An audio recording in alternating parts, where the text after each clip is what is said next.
Hello guys, in this tutorial we will tell you how to add nested form into your app. Enter your business name and click on Next. Based on your business name, the app will show you some specific categories. If you can't find the appropriate category, click on View More Categories. Here you will see all the categories. Choose the one that best suits your business. Once done, click on Next. Now select an app design as per your choice and click on Next. Click on View All here and search Form Builder here. Click on the page to add it. Here's your Form Builder page name. If you want, you can change it as per your needs. From here, you can change the page icon. If you want, you can select a solid outline icon or image from our library or upload your own custom icon image. Now let's move to Content section to add nested form. Enter your desired form name here. From here, you can change its icon. If you want, you can select icon from our library or upload your own custom icon.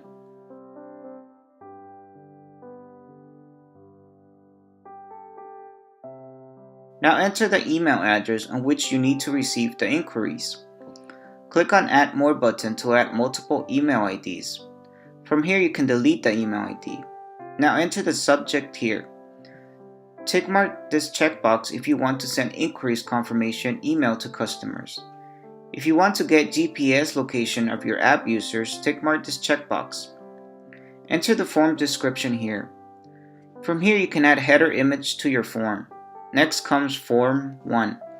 Enter form name in this field. Next comes Forms fields. Here you can see different columns such as active, field types, field name, field input, hints, and require fields.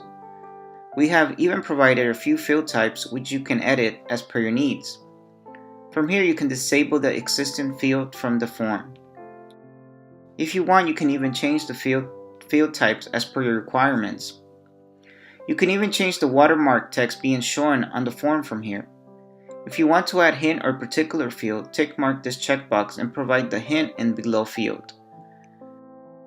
From here, you can make the field mandatory or non-mandatory.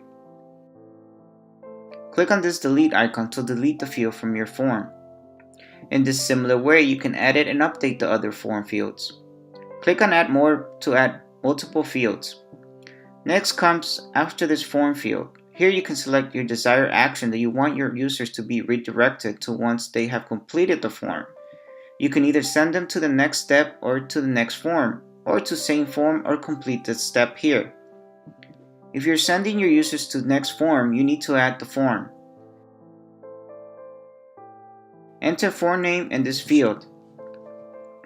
Like Form 1, you will see the different columns such as active, field types, field name, field input hints, and require fields, which you can edit, update as per your needs.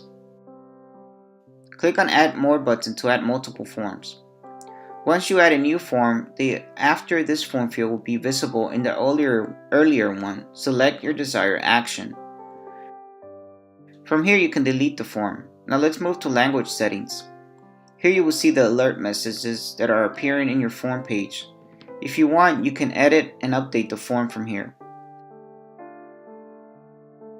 Next comes page style and color scheme. Now let's move to page style and color scheme. From here, you can change the page background. If you want, you can select a background image from a library or choose from solid colors or upload your own custom background image. If that's not enough, you can also upload different custom images for both portrait and landscape mode, or use the same for both modes. You can even change the page layout from here. Next comes advanced elements customization. From here, you can change page elements color, font style, font size, and indent. Tick mark this checkbox to hide border. If you want to resize confirm button, tick mark this checkbox. Once you are done, click on Save and Continue to finish creating your app. That's all for now. Thank you for watching.